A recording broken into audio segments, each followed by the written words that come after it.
Pour le rendez-vous de l'émission Le Grand Déballage de ce week-end, un ingénieur géomètre sur notre plateau, le ministre de l'Habitat et de l'Urbanisme, Maurice Dieudonné Bonannay. Alors, monsieur le ministre de l'Habitat, bonsoir. Bonsoir, monsieur Ismaël. Merci d'avoir accepté l'invitation de la télévision Burkina Info. Nous vous avions invité donc pour parler d'une question qui fait l'actualité, la promotion immobilière au Burkina Faso. Vous avez tenu une rencontre qui a fait beaucoup de bruit depuis maintenant quelques jours avec les promoteurs immobiliers. Qu'est-ce qui bloque actuellement au Burkina Faso? Bien, bonsoir. Je voudrais saluer l'ensemble des téléspectateurs de Burkina Info et vous féliciter et vous encourager surtout pour tout le travail que vous faites. Merci beaucoup. En matière d'information. Effectivement, vous nous donnez l'occasion cet après-midi de parler de la question de la promotion immobilière. Nous avons eu, dans le cadre de notre part du programme présidentiel, à savoir la réalisation des 40 000 logements, nous avons donc eu à rencontrer les promoteurs immobiliers. En fait, ce n'était pas la première rencontre, mais il y a un certain nombre de pratiques que nous avons constatées dans les zones périurbaines de Ouagadougou et qui, si nous n'y prenons garde, aussi bien les promoteurs immobiliers que le ministère et les différents acteurs, les ordres professionnels, ordres des géomètres, les urbanistes, etc., si nous nous prenons garde, nous pouvons assister à des dérapages au niveau des populations et cela peut menacer la paix sociale. Naïveté des populations, complicité des chefs traditionnels, c'est quoi exactement le problème aujourd'hui de la promotion immobilière dans la périphérie de Ouagadougou? Bien, ce qui se passe, c'est que je voudrais vraiment dire un mot spécial à ceux qui nous ont dévancés, parce que sur le plan de la législation, sur le plan de la réglementation en matière foncière, il y a eu un travail important qui a été fait depuis des années. Nous sommes parmi les premiers pays dans la sous-région, en tout cas UEMOA, en matière de cadre juridique et réglementaire sur le foncier. Maintenant, à la pratique, depuis l'adoption de la loi sur la promotion immobilière en 2009, à la pratique donc, il y a eu un certain nombre d'insuffisances que nous avons constatées. Du reste, la commission d'enquête parlementaire de l'Assemblée nationale a relevé ces insuffisances et le gouvernement, lors de l'examen du rapport de la commission, a mis en place une commission interministérielle présidée par le Premier ministre, chargée donc de superviser l'appurement du passif sur le foncier urbain au Burkina Faso, tel que la commission d'enquête avait épinglé dans son rapport. Dans cet exercice-là, il est prévu également la relecture du dispositif juridique. Je prends un exemple. Pour ce qui est de la promotion immobilière, le texte en vigueur actuellement parle de la promotion immobilière et ou foncière. Non, le texte permet à certains de glisser plus sur le foncier que sur l'immobilier, sur la construction. Aujourd'hui, ce dont nous avons besoin dans le cadre des engagements du président Roch-Marc Christian Kaboré dans son programme présidentiel et dans la déclinaison qu'est le PNDS, ce que nous voulons aujourd'hui, c'est accroître l'offre de logement. Nous ne devons pas être les complices ou nous ne devons pas encourager la spéculation foncière. Bien au contraire, nous sommes en train de mettre en place des mécanismes pour que cette spéculation foncière soit réduite au minimum. Donc, les dispositions seront relues de manière à ce que nous n'ayons plus ces insuffisances-là. Les textes, le Burkina en connaît, mais il y a la réalité sur le terrain. Votre dernière sortie avec les promoteurs immobiliers, il y a eu ce discours franc parce que vous avez parlé de pagaille, de problèmes de respect des textes au Burkina Faso. Alors, c'est ce que je disais. Le promoteur immobilier, pour réaliser un programme, a un certain nombre d'étapes. À respecter à impérativement, respecter scrupuleusement. impérativement Oui. et scrupuleusement. C'est ce que nous leur avons tenu comme langage de vérité et ce jour-là. Il y a un certain nombre d'étapes. Depuis l'acquisition, à la limite coutumière du terrain, le conseil municipal, le plan d'aménagement, la rédaction d'un programme immobilier, ensuite l'autorisation donnée par le ministre en charge de l'urbanisme et de l'habitat. Donc, les tractations que l'on mène sur le terrain, là, ça ne suffit pas Ça aujourd'hui. pour réaliser un lotissement. Mais qu'est-ce qui se passe dès que certains promoteurs, je dis bien certains parce que ce n'est pas tous qui sont dans ces dérives-là, certains promoteurs, dès qu'ils ont l'autorisation du conseil municipal et ils ont un début de plan d'aménagement, ils s'entendent avec des géomètres pour réaliser ce plan d'aménagement-là sur le terrain et dégager des parcelles qui commencent à commercialiser. C'est pour cela que lors de la rencontre, nous avons réuni tous les acteurs, les ordres professionnels, ordre des géomètres, ordre des architectes, les urbanistes, les promoteurs, de manière à ce que nous tenions un langage franc à la veille donc du lancement du programme de 40 000 logements que nous avons prévu pour le lundi 3 juillet à Koubri, à une vingtaine de kilomètres d'ici. Donc nous avons fait les mises au point nécessaires et tous ceux qui vont aller dans le sens du respect des textes en vigueur auront notre soutien et seront dans l'axe que nous voulons. Les sanctions seront prises à l'encontre de ceux qui vont se mettre en dehors de la réglementation. Alors vous, Maurice Dieudonné Bonannay, aujourd'hui, vous êtes vu comme un obstacle par plusieurs promoteurs immobiliers qui vous accusent de ne pas signer les textes, alors qu'ils ont l'autorisation de toutes les populations locales, des collectivités également. Bien, ce n'est pas que nous ne voulons pas signer les textes, ou du moins les autorisations. Pour ce qui est de la promotion immobilière, elle doit s'inscrire dans la planification urbaine qui est le rôle régalien de l'État. Dans toutes nos villes, nous avons des schémas, des outils de planification urbaine qu'on appelle les schémas directeurs d'aménagement et d'urbanisme. Ce n'est pas toutes les villes qui en sont pourvues. Nous sommes dans cette dynamique. Déjà, nos 12 capitales régionales plus Ouaga. Ouaga, on est en train d'achever le schéma du Grand Ouaga, mais les 12 capitales régionales donc, disposent de schémas directeurs. Donc, l'une des premières conditions, c'est que le programme immobilier s'inscrive dans ce schéma. Parce que le schéma donne la vocation des terres. Ici, on fera de l'habitation, ici, on fera de l'industrie, ici, on fera du commerce, ici, ce sera des zones d'espace vert, etc., etc. Donc, le schéma donne les grandes orientations. Si vous, promoteur immobilier, au lieu de vous assurer des orientations du schéma, vous allez acquérir des terres qui sont en contradiction avec les orientations, nous n'allons pas délivrer d'autorisation pour la réalisation de votre projet.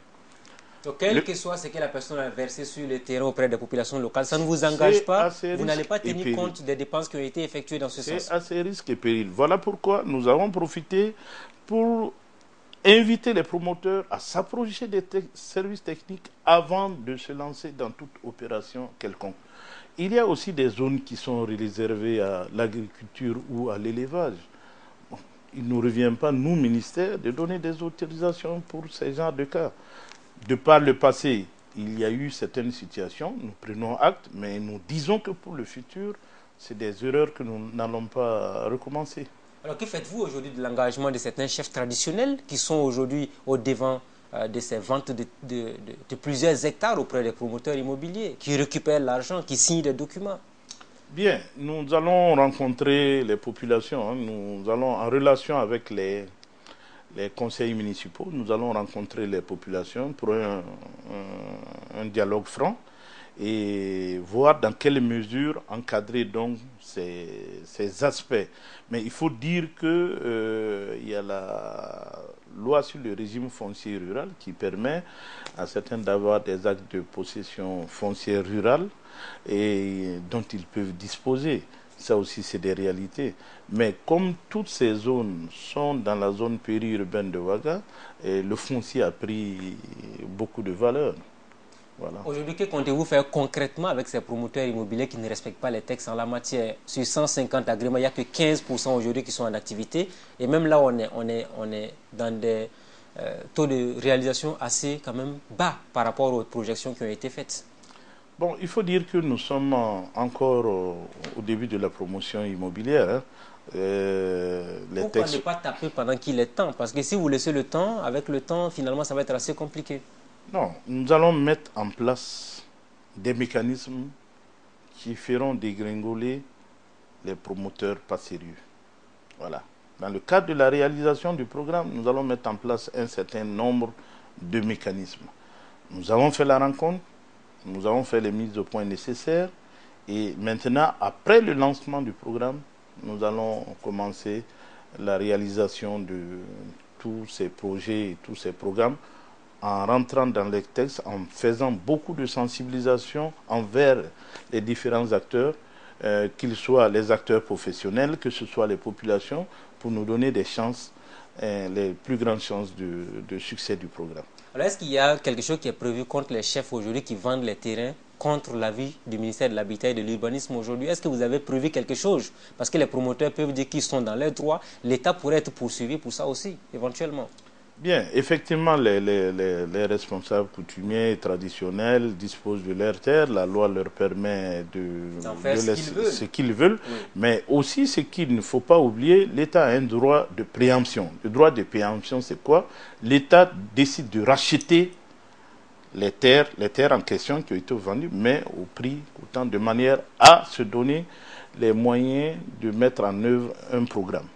Et ça, c'est possible.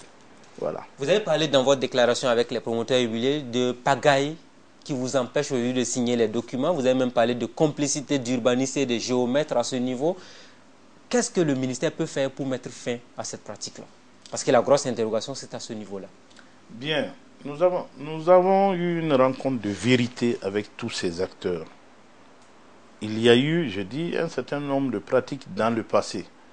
Nous souhaitons ne plus voir ces pratiques-là après la rencontre que nous avons eue. Nous allons, si nous en sommes contraints, nous serons obligés de procéder à des retraits d'agrément. Des exercices aussi bien au niveau des ordres professionnels comme les géomètres, que des promoteurs, que des urbanistes. Vous allez retrouver en face de vous vos anciens camarades, puisque vous êtes ingénieur géomètre, vous aussi. Je suis ingénieur géomètre, je suis même membre de l'ordre non actif. Donc ce n'est pas cela qui va nous dévier de l'axe de rupture qu'on a annoncé dès que nous sommes arrivés. Voilà. Est-ce que clairement au niveau du ministère de l'Habitat et de l'Urbanisme, il est prévu par exemple un mécanisme par rapport à la promotion immobilière, là, donc, de faire le tri entre les bons et ceux qui ne le sont pas aujourd'hui pour éviter que les populations burkinabées ne soient prises en otage? Bien, nous avons mis en place des mécanismes, c'est ce que je vous dis, et ce qui va se passer, ce sera le suivant. Nous allons mettre en place un guichet unique du logement, dans lequel nous allons faire une préqualification des promoteurs sur la base d'un certain nombre de critères. Et c'est à partir de cela que les programmes seront réalisés.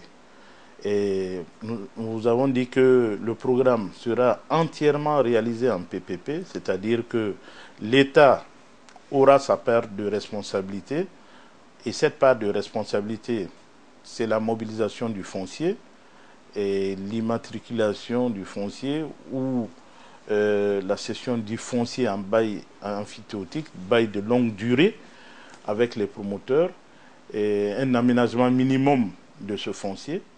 Et les promoteurs auront pour tâche de réaliser les programmes immobiliers. Je prends un exemple. Un promoteur qui s'engage à réaliser 1000 logements, il devra, dans le cadre de ces 1000 logements, réaliser un minimum de logements sociaux pour les faibles revenus. 30-40% de logements sociaux pour les faibles revenus. Et le reste des logements sera placé à la discrétion du promoteur, les logements de standing supérieur. Donc le programme va se réaliser de cette manière-là. Je disais donc qu'à Gawa, nous avons commencé. Il y a près de 1500 souscripteurs. Nous sommes en train de réaliser aujourd'hui 500 logements. Et les travaux avancent bien. Vous pourrez faire un tour. Aujourd'hui, j'étais encore avec le directeur régional au téléphone hier. Et pratiquement, une bonne partie des chantiers sont déjà au chaînage. Est-ce que vous promettez à la population de Gawa qui nous regarde que les logements seront prêts avant le 11 décembre prochain? Inch'Allah, les logements seront prêts pour les festivités. Les inquiétudes des populations de Gawa, c'était par rapport à la salle polyvalente. Bon, il faut dire que ça aussi, c'est des précisions qu'il est bon de donner. Nous avons décidé d'une rupture sur la conception des réalisations du 11 décembre. Quand vous regardez, que ce soit à Kaya, que ce soit à Koudougou, c'était le principe des cités des forces vives, où vous aviez des constructions de villas luxueuses, qui rivalisent avec certaines villas de Ouaga 2000, des villas luxueuses. Les communes de Burkina doivent en bénéficier aussi. Si quelqu'un a les moyens de construire sa maison, il peut le faire sans problème. Je continue. Oui. Donc, de villas luxueuses qui, une fois le 11 décembre passé, Koudougou est le meilleur exemple. Quand vous descendez du pont qui survole les rails, vous voyez le quartier. Un quartier aménagé à grands frais. C'est ce qu'on appelle viabiliser. Vous avez la voirie, vous avez les caniveaux pour l'eau, vous avez l'éclairage, vous avez ceci, vous avez cela. Et des villas, de somptueuses villas où vous n'avez pas, excusez-moi le terme, vous n'avez pas un rat qui... Voilà. Donc, et à côté, vous rentrez dans des quartiers à Koudougou, je ne sais pas, Zakin, c'est un nom qui me revient, vous rentrez dans des quartiers à Koudougou où quand il pleut, on n'a même pas un ouvrage d'écoulement des eaux pluviales. Donc, c'est un gâchis sur tous les plans. L'État a dépensé des sommes énormes pour la viabilisation. Les particuliers ont dépensé des sommes énormes pour la construction de maisons inhabitées. Voilà pourquoi nous avons décidé, à partir de maintenant, Gawa, c'est notre premier 11 décembre organisé entièrement par nous. À partir de maintenant, ce sera et des logements sociaux et des logements économiques qu'on utilisera pour les festivités. Avec une garantie que les populations vont y habiter. Les populations vont souscrire et y habiter. Je vous ai dit qu'on est déjà 1500 souscriptions. Et pour Gawa, l'une des particularités, nous essayons de faire la promotion de ce qu'on appelle en langage technique le bloc latéritique taillé. Le BLT, c'est les pierres taillées. Voilà. Donc, toutes ces réalisations sont en cours et je peux prendre l'engagement ici que nous serons prêts pour le 11 décembre 2017. Le 11 décembre 2017, 500 logements pour Gawa. Le ministre l'a dit, on sera sur le terrain pour vérifier tout ça. Alors, revenons donc sur la promotion immobilière au Burkina Faso. Alors, en ce qui concerne notamment ceux-là qui viennent de voir le jour, ont commencé à communiquer sur les médias et tout, est-ce que si la population se retrouve flouée aujourd'hui par ces promoteurs immobiliers, le ministère de l'Habitat a une marge de manœuvre pour faire face à ce problème? Bien, si les populations se retrouvent flouées par les promoteurs immobiliers, nous allons donc examiner les dossiers, nous allons prendre les mesures, les sanctions nécessaires contre les promoteurs fautifs et, comme je le disais, nous allons envisager les formes de rattrapage de ces dérapages-là, voilà, en tenant compte des possibilités que nous avons sur le terrain.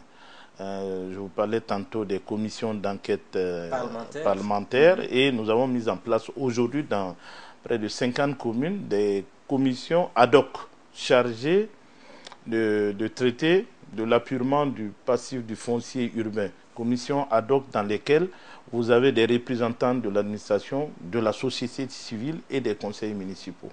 Donc nous allons examiner toutes les situations qui ont été décelées au niveau de la commission d'enquête parlementaire et voir, en fonction des situations, des réalités, les possibilités de retrait ou de confirmation, parce qu'il faut reconnaître aussi que l'administration a eu sa part de responsabilité dans le désordre qu'on a connu.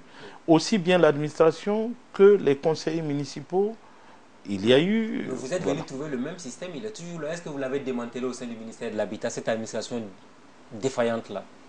Mais je dis, c'est lié au contexte et aux conditions.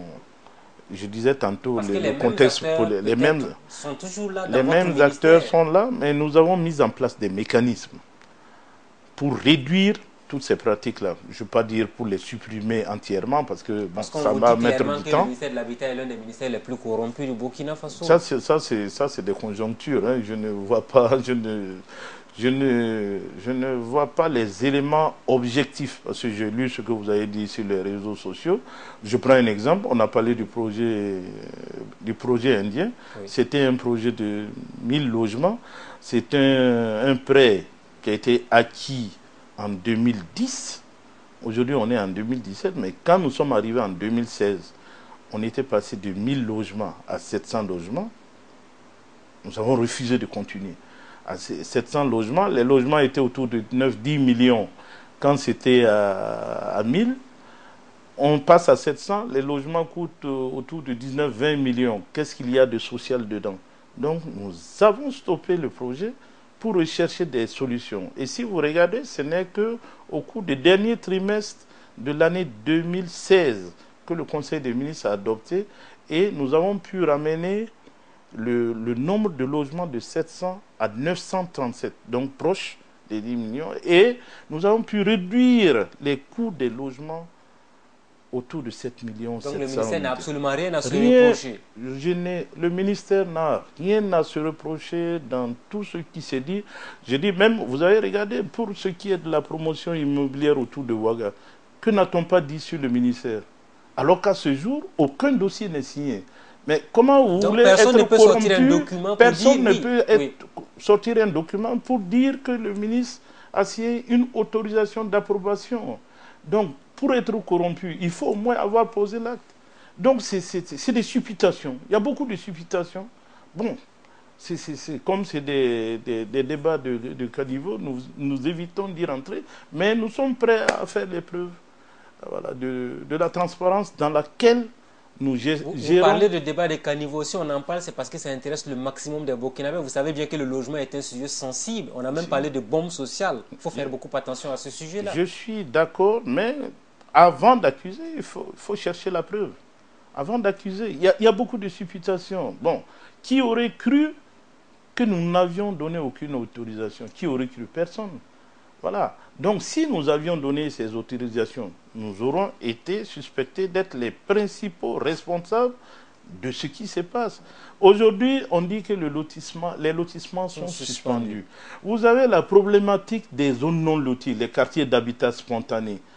Là également, nous comptons faire des sorties avec les responsables de la municipalité, le maire, les conseillers. Mais les populations elles-mêmes savent qu'elles sont dans l'illégalité aujourd'hui. Oui, mais pour échanger avec ces populations, ça fait 40 ans. Il y a eu tellement d'échanges dans ce pays sur les parcelles non loties, rien n'a été fait depuis longtemps. Je vous ai dit que nous nous inscrivons dans une politique de rupture. Je prends l'engagement, vous allez voir les résultats. Voilà. Il y a déjà des actions fortes. Vous savez que le texte qui suspendait les lotissements permettait, sur la base de particularités liées à la mise en œuvre du programme présidentiel, de donner des autorisations. Eh bien, quand nous sommes arrivés, il y a 80 communes rurales qui n'avaient pas connu le premier lotissement.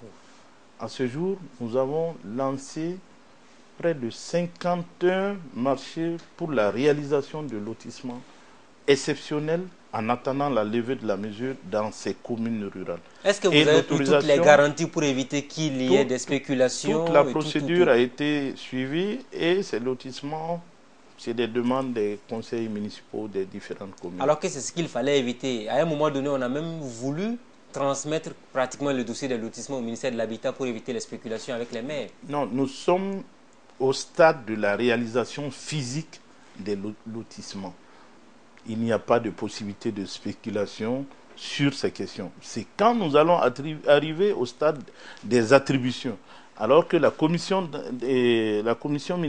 interministérielle est en train de travailler sur cette question. Et d'ici le mois d'octobre, on aura les résultats et on pourra assainir ce domaine et ça coïncidera avec la fin des travaux. Alors, les sociétés immobilières, on en parle encore un instant avant d'ouvrir le gros chapitre consacré au lotissement. Dans les 105 000 parcelles à récupérer, il y a beaucoup de promoteurs immobiliers dont les populations ont eu à souscrire, pour lesquels les populations ont souscrit, qui se retrouvent aujourd'hui dans le doute. Nous en connaissons des Burkinabés qui se demandent, j'ai mis 2 millions, 4 millions, j'ai eu à payer déjà des parcelles auprès de certains promoteurs immobiliers qui font partie de la liste des personnes qui se verront retirer leur terrain. Qu'est-ce que vous allez faire à ce niveau? Est-ce que ces Burkinabés-là seront dans les droits? Beaucoup se posent la question aujourd'hui. Bien, je voudrais profiter de votre antenne pour rassurer tous ceux qui se sont engagés dans les programmes avec notamment Azimo et autres Satmo, qui se sont engagés dans ces programmes-là, que tous ceux qui sont dans des situations régulières, qui ont fait des versements, etc., les situations seront prises au cas par cas. Est-ce que les mêmes parcelles qui ont été promises là, ce seront les mêmes endroits? Parce que certains ont vu les zones de Ouaga 2000 et autres pour lesquelles ils ont souscrit. Je dis les attributaires n'ont pas à s'inquiéter. Ceux qui ont souscrit et qui sont dans les règles, ils ont fait des versements, ils ont le numéro de leur parcelle, etc., c'est des cas que nous allons examiner et que nous allons, nous allons légaliser. Voilà. Maintenant, il y a eu des opérations ne respectant pas les règles en la matière dans le cadre des promoteurs immobiliers, des opérations irrégulières. C'est là que nous allons faire appel au retrait. Sinon, pour ceux qui habitent ou qui ont des documents, ils peuvent être tranquillisés. Quand le rapport a été rendu public, beaucoup ont parlé de règlement de compte. Vos anciens camarades politiques, puisque vous étiez au CDP avant d'aller au MPP, finalement se sont rendus compte que vous êtes en train de régler des comptes politiques avec d'autres personnes. Est-ce que vous pensez que c'est vraiment le cas aujourd'hui? Règlement de compte politique, ça me fait sourire. Aujourd'hui, il y a des problèmes dans la banlieue de Ouagadougou, dans la zone périurbaine. Ce n'est pas des gars, c'est pas des anciens, ou du moins ce n'est pas des promoteurs du CDP qui y sont. Mais nous tenons le même langage. Et nous avons dit que tous ceux qui vont se mettre en travers des textes, après la période de sensibilisation, se verront appliquer la rigueur de la loi. Il n'y a pas de chasse aux sorcières. Bon, la coïncidence a voulu que dans le cadre de l'enquête parlementaire, les zones concernées, la majorité des zones concernées, c'était un tel et un tel. Nous les traitons. Demain, si... Parce donc, que vous n'aviez pas de cible privilégiée. Aucune cible privilégiée. Parce que voilà le schéma qui va se dérouler après. Aujourd'hui, nous sommes sur 50 communes. Quand nous allons finir avec l'examen de ces 50 communes, nous allons généraliser aux autres communes. Donc, il n'y a pas de cible privilégiée. Tous ceux qui se seront mis en travers de la réglementation, qu'ils soient des particuliers, qu'ils soient des conseillers municipaux, qu'ils soient des promoteurs immobiliers, se verront appliquer la rigueur de la loi. Voilà. Alors, parlons à présent des lotissements au Burkina Faso. C'est une grosse question aussi qui est en débat au sein des populations. L'informatisation des fichiers finalement. Est-ce que vous allez en faire votre combat particulier? Parce que les Burkinabés attendent.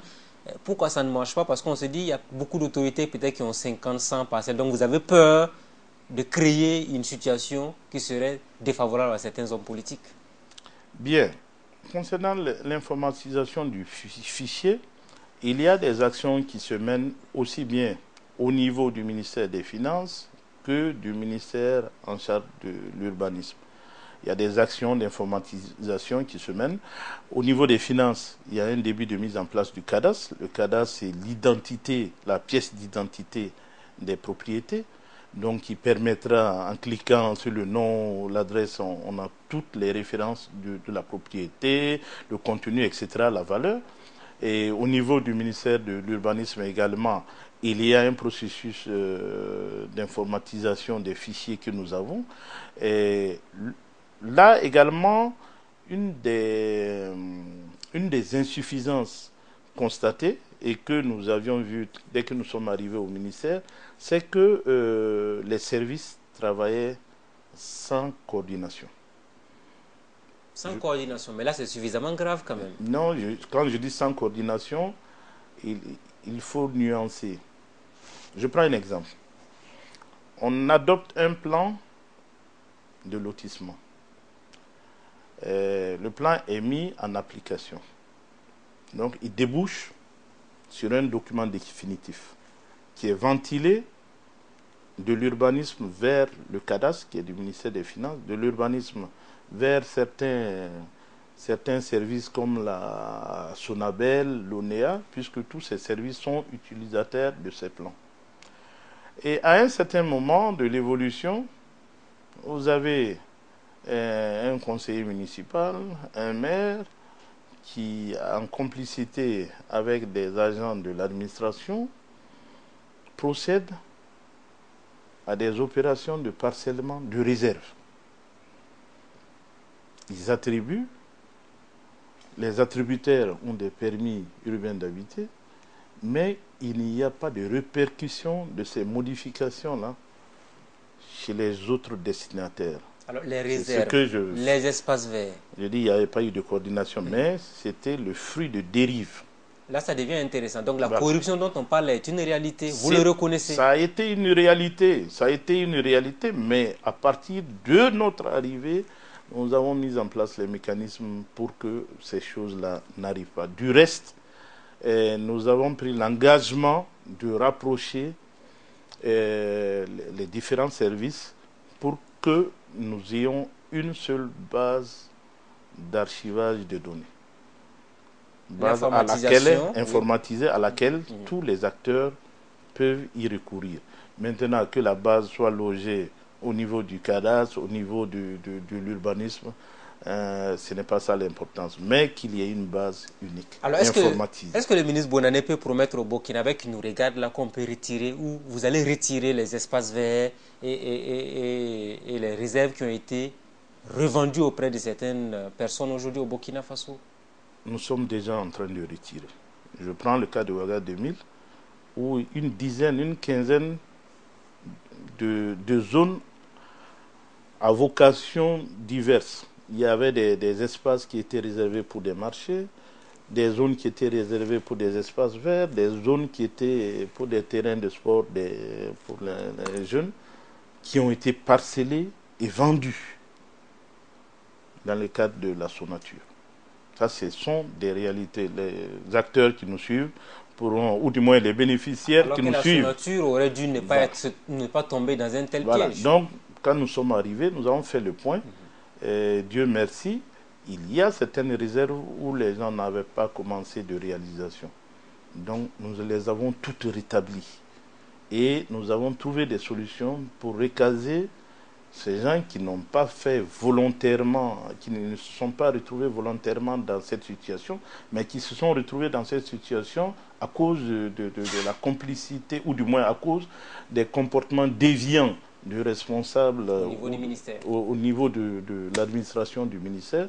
Nous avons pu leur trouver d'autres parcelles. Alors, voilà. Ça c'est Ouaga 2000, mais dans les quartiers périphériques. Étendre ça. Actuellement, nous sommes en train de faire le point de l'ensemble des réserves. Où on en est, qu'est-ce qui peut être fait, et puis que les fautifs soient sanctionnés. Voilà. C'est ça. Il faut donner l'exemple pour que nous ne retombions plus dans ces situations. Vous voyez même un quartier comme Ouaga 2000. C'est un quartier dortoir. Vous faites le tour à Ouaga 2000, vous n'avez aucun espace particulier, même récréatif, un espace autre que des habitations. Et c'est fait pour des gens qui sont censés avoir les moyens. Vous les connaissez sans doute. Alors nous continuons donc l'émission avec vous, monsieur le ministre Bonané. Alors parlons toujours des lotissements, les quartiers périphériques, on en connaît beaucoup à Ouagadougou et dans d'autres villes de Burkina. Les populations qui sont dans les zones non loties, alors elles nous regardent actuellement, la solution finalement ce sera quoi? Définitivement, pour que si on trouve une solution, pour qu'on ne crée pas d'autres zones non loties à n'en pas finir au Burkina Faso. Bien, d'abord je voudrais dire, il faut qu'on travaille à arrêter l'étalement de nos villes. Ça, c'est le grand problème. Cette phrase-là, on l'a toujours entendue. Avec le ministère, les conseils municipaux, etc., il faut qu'on travaille à arrêter l'étalement des villes et qu'on nous avons ça en projet, on crée des villes nouvelles avec tous les équipements de manière à créer de nouveaux pôles urbains. Vous avez des expériences comme ça dans un certain nombre de pays, au Maroc, de nouveaux pôles urbains fonctionnels avec tous les équipements, avec tous les services urbains. Cela va permettre de désengorger la ville de Ouagadougou et de pouvoir réaménager le centre urbain de Ouagadougou. Vous voyez, aujourd'hui, si on veut mettre en place un réseau de tramway à Ouaga, les rues ne sont pas adaptées. Voilà. Donc, il y a un travail à faire. Il a manqué de la planification. Il a manqué de la planification et de la projection. Voilà. Donc, nous allons travailler avec les autorités municipales à arrêter l'étalement. Ensuite, nous allons traiter les quartiers non lotis, ce qu'on appelle non lotis. C'est les non lotis, c'est les zones d'habitat spontané. Au Brésil, c'est les favelas. Ça existe partout dans le monde. Ah, donc il y aura les favelas de Ouagadougou. Non, il n'y aura aucun favela à Ouaga ici. Oui. Donc nous allons traiter les quartiers non lotis. Il y a plusieurs solutions. Il y a une première solution que nous avons expérimentée dans le quartier Bissiké, qui consiste donc, avec l'appui de l'ONU Habitat, à ouvrir des voies et à créer des petits ouvrages d'écoulement des eaux pour permettre à ouvrir un minimum de voies pour permettre un minimum de fonctionnalité de ces quartiers-là. Donc ça veut dire que les populations ne vont plus partir, il n'y aura pas de lotissement, ils auront ce qu'ils veulent mais ils ne bougeront plus. Mais le problème c'est que ça crée deux niveaux de population, deux catégories. Il y a des populations qui sont dans les quartiers lotis et bien aménagés et tu as des populations qui sont dans des zones où il n'y a aucune sécurité foncière. Voilà, donc ça c'est un premier exemple. Le second exemple, c'est ce que les Marocains ont mis en œuvre. Ils ont rasé les quartiers non lotis, totalement. Ils ont rasé les quartiers non lotis et ils ont fait un programme de promotion immobilière. Voilà, avec des constructions de logements. Pas comme ce que nous avons ici comme logements sociaux, on parce que c'est à niveau. Voilà, les parce HLM. Au Burkina, c'est une grosse erreur dans la planification. Voilà, justement, nous sommes en train de tendre vers cela. Pour les prochains programmes, nous allons privilégier les constructions de logements à hauteur pour essayer de rationaliser l'utilisation de l'espace et éviter le gaspillage de l'espace urbain que nous constatons, du foncier urbain. Donc, ils peuvent raser, ils font la promotion de logement, un programme massif de logement, et ceux qui y étaient bénéficient de conditions particulières pour accéder à ces logements. Voilà, ça c'est une option. Maintenant, la dernière option, nous allons aller les rencontrer, nous allons échanger. Voilà, vous êtes dans des zones non loties. Quand vous faites le point là, certains n'ont pas plus de 100 mètres carrés. Mais ils y sont, dans la zone non lotie. Ils y habitent. Voilà. Si les populations tiennent à rester dans ces zones, il faut qu'ensemble nous acceptions les conditions d'aménagement. Voilà. On appelle cela de la restructuration. On va faire en langage courant le lotissement, mais avec des parcelles très réduites. Voilà. Alors, ça va être assez difficile hein, quand on voit un peu la surpopulation dans certaines zones non loties, ça va être très difficile. Vous savez, je vais vous dire une chose. C'est vrai, il y a la densité dans les zones non loties, mais faites le point, il y a beaucoup de bicoques non habités. Les gens viennent installer des bicoques autour de mansions dans la perspective de spéculation foncière. Si nous devons régler les problèmes dans les zones non loties, c'est pour ceux qui y résident. Ça, il faut que ça soit clair. C'est pour les populations qui y résident. Voilà. Alors, est-ce que clairement ceux qui ont eu des parcelles par le passé, qui ont vendu pour aller créer des zones non loties, là, seront également touchés par cette opération? Parce qu'ils font de la spéculation autour des parcelles aujourd'hui. En principe, si notre informatisation se met en place, il y a un certain nombre de choses que nous allons détecter. Et à l'occasion, on prendra les décisions qui s'imposent. Et du reste, je vous ai dit que nous allons arrêter la création de zones non loties en relation avec les autorités municipales. Nous allons arrêter, c'est possible. Certains l'ont expérimenté, ça marche. Aujourd'hui, il y a 40% de la ville de Ouagadougou qui constitue les zones non loties. C'est une bombe sociale, il faut faire beaucoup attention à ce niveau. Parallèlement, oui, vous avez 40% de parcelles non mises en valeur. Donc, dans le cadre du programme présidentiel, nous avons prévu un volet appelé l'autoconstruction. C'est quoi? C'est tous ceux qui ont des parcelles non mises en valeur, qui, parce qu'ils n'ont pas de moyens suffisamment ou n'arrivent pas à bénéficier des mécanismes de financement du logement, qui puissent nous approcher et que nous puissions voir en fonction de leur situation, que ce soit des gens qui sont dans des banques privées, que ce soit des attributaires qui sont dans la microfinance. Voilà. Nous allons voir comment les aider à travers la fourniture de matériaux. D'abord les plans. Le ministère se mettra à la disposition pour les plans et nous allons voir le mécanisme pour fournir des matériaux de manière à pouvoir les aider à construire et à réduire le pourcentage des parcelles inoccupées avant. Un vaste chantier sans doute. Venons à présent donc à l'histoire de Dapelgo. On dit que les lotissements sont suspendus. Curieusement, c'est le ministère de l'Habitat qui vend des parcelles. Est-ce que cela relève de vos prérogatives? Bien, il est prévu dans nos attributions d'aménager des zones. Vous voyez la Sonature qui aménage des zones et qui... Mais pour la petite histoire, Dapelgo, le chantier de Dapelgo a démarré en 2010. C'est pour vous dire que c'est des situations dont nous avons hérité. Mais c'est vous qui exécutez justement aujourd'hui. Et qu'il fallait achever pour clore les dossiers.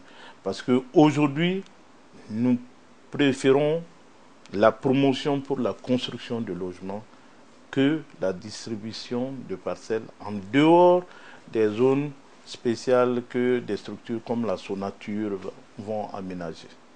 Sinon, nous préférons la promotion de logements. Maintenant, c'est une situation, j'allais dire, le programme était assez avancé. Si nous arrêtions, ça allait être une perte. Ça rentre dans le cadre des relais cités. Il y a eu des premières phases à Zaktouli, à Saponé, voilà. Dapelgo aujourd'hui. Les populations se sont plaintes du fait qu'il fallait dépenser beaucoup d'argent pour s'inscrire et tout ça. On s'est demandé, mais c'est le ministère qui est devenu trop gourmand en matière donc, de lotissement au Burkina. Non, en fait, c'est le coût de réalisation qui a été répercuté. C'est tout. Si vous voulez avoir un aménagement dans une zone comme ça, avec toutes les commodités, des rues bitumées, des caniveaux, un système de caniveaux de drainage des eaux pluviales, l'électricité, l'eau, ça a un coût. Voilà, donc on n'a fait que répercuter le coût. Mais sinon, notre ambition, c'est la production de logements. La production de logements en mettant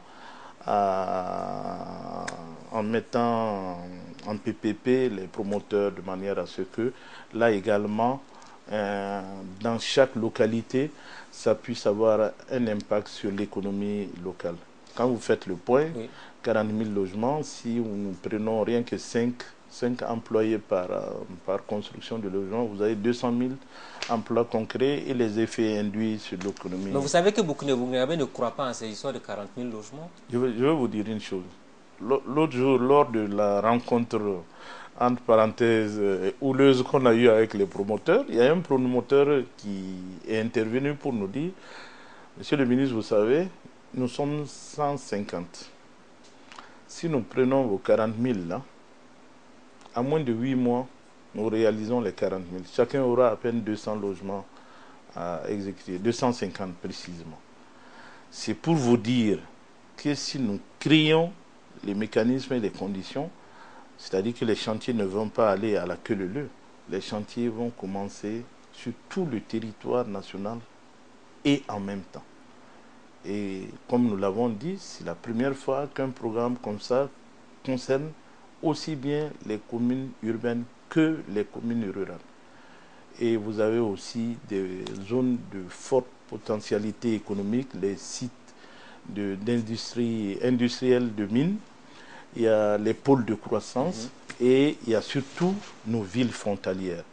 Vous prenez une ville comme Dakola, quand vous allez à Dakola, vous voyez le spectacle. Quand vous rentrez au Ghana, vous voyez le spectacle. Il y a une différence que nous pouvons rattraper. C'est le même flux, il suffit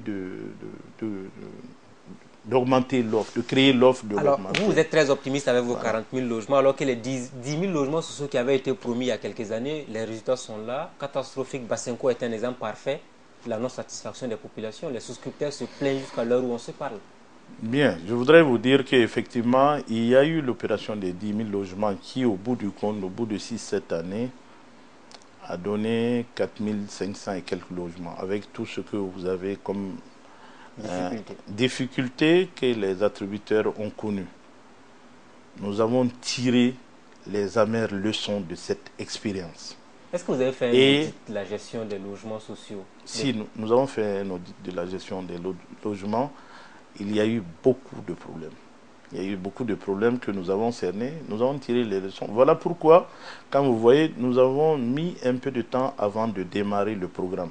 Nous aurions pu foncer dès les premiers jours de notre arrivée, mais nous avons pensé qu'il était bon de faire le point avant de lancer un nouveau programme en tenant compte de tout ce qui a été fait. Je dis, ce n'est pas que du mauvais qui a été fait. Il y a eu des réalisations, il y a eu des pas importants qui ont été franchis, mais il y a eu des insuffisances.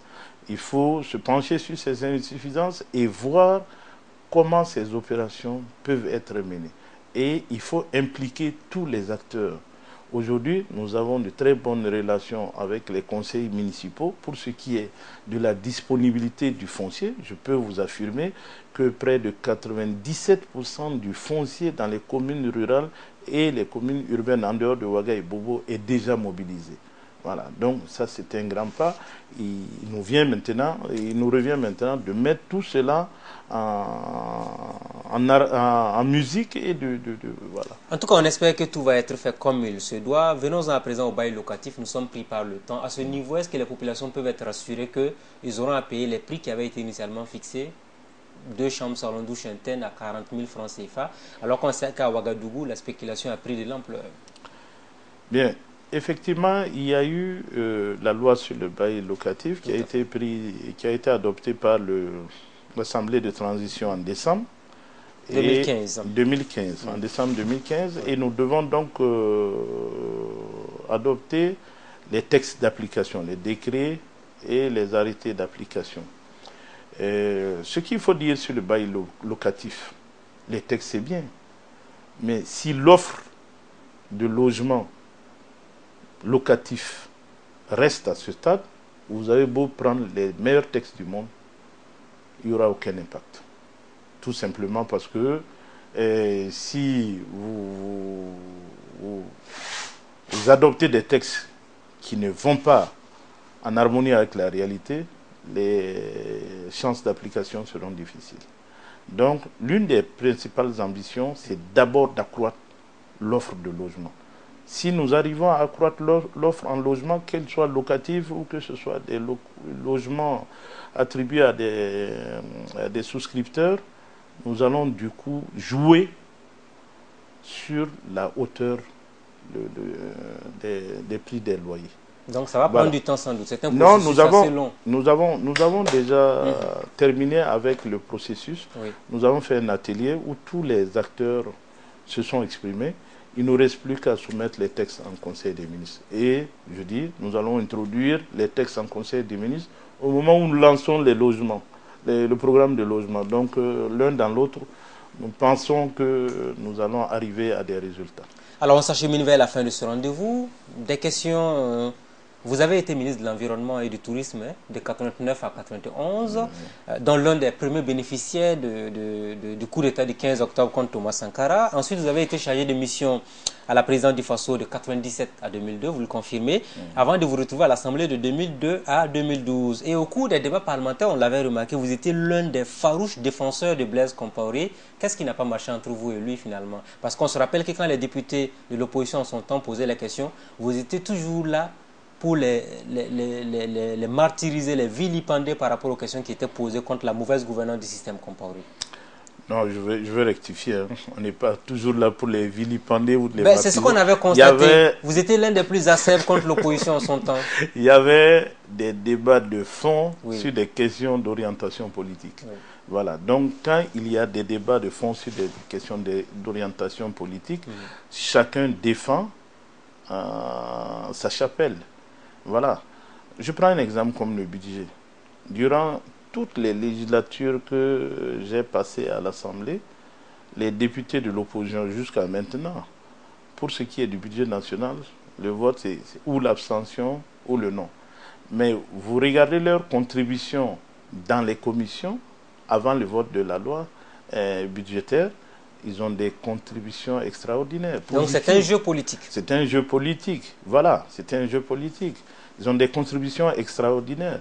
Mais au moment du vote, ils s'abstiennent ou ils refusent. Donc c'est des positions politiques. Alors vous êtes aujourd'hui donc troisième secrétaire à l'organisation chargée du suivi des structures à l'étranger pour le compte du MPP, ministre de l'Habitat et de l'Urbanisme. Quelle appréciation faites-vous des critiques qui sont formulées contre le gouvernement de Paul Kabatieba ou la gouvernance même du président Roch Kaboré aujourd'hui?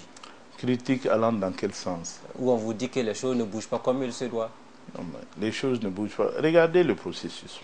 Quand nous sommes arrivés, il a d'abord... On ne va pas faire la genèse de l'arrivée de Roch Kaboré au pouvoir. Non. Nous sommes pratiquement à la fin de l'émission. Non, je vais vous dire, il a d'abord fallu adopter le PNDS, un processus participatif, rechercher les financements et mettre... C'est vrai, et après l'insurrection, après la transition, les populations sont impatientes de voir des résultats. Eh bien, il y a des résultats qui sont en train de sortir. Il y a un certain nombre de réalisations qui sont faites et ce mouvement va être accéléré avec les dernières mesures que nous avons prises au niveau du gouvernement, à savoir la possibilité pour les procédures en matière de marché. On a parlé d'une vaste campagne d'ouverture, la caverne d'Ali Baba qui vient de s'ouvrir avec cette possibilité qui est donnée maintenant. Les marchés de gré à gré, les ententes directes là. Donc, il y aura un minimum de consultation. On a insisté sur cet aspect lors du Conseil des ministres. Il n'y aura pas de favoritisme particulier. Il n'y aura pas de favoritisme. Il y aura un minimum de concertation et le ministère de l'économie et des finances appréciera en dernier ressort avant la passation des marchés. Donc il y a un minimum de garde-fous qui ont été mis en place pour éviter qu'il y ait des dérapages. L'objectif étant de réaliser le programme, mais de le réaliser en respectant les règles de bonne gouvernance. C'est une des critiques que nous avons faites quand nous sommes arrivés par rapport à ce qui s'est passé dans le temps. Nous n'allons pas... En 30 secondes, vous regardez la caméra, le Burkinabé également, ceux qui pensent que vous ne gérez pas bien le ministère de l'Habitat et de l'Urbanisme, qu'est-ce que vous avez à leur dire? Ceux qui pensent que je ne gère pas bien le ministère, je les invite à nous approcher. Nous sommes l'un des ministères les plus ouverts et que ensemble, nous voyons quelles sont les critiques objectives qui peuvent nous permettre d'améliorer la gestion du ministère. Nous sommes des êtres humains, nous avons des insuffisances, nous avons des forces et seules les critiques objectives peuvent nous amener à améliorer notre action. Mais nous pensons que nous faisons le meilleur de nous-mêmes pour que ce ministère joue son rôle dans le développement de notre pays. On s'arrête là pour aujourd'hui. Merci à vous. Merci, c'est moi qui vous remercie pour votre disponibilité et pour tout le travail d'information que Burkina Info fait. Merci à vous. C'était le ministre de l'Habitat et de l'Urbanisme, Maurice Dieudonné Bonannée, qui était donc sur le plateau de l'émission Le Grand Déballage. Merci à tous de nous avoir suivis. Très bonne suite de programme à tous et à toutes. Rendez-vous la semaine prochaine avec un nouvel invité.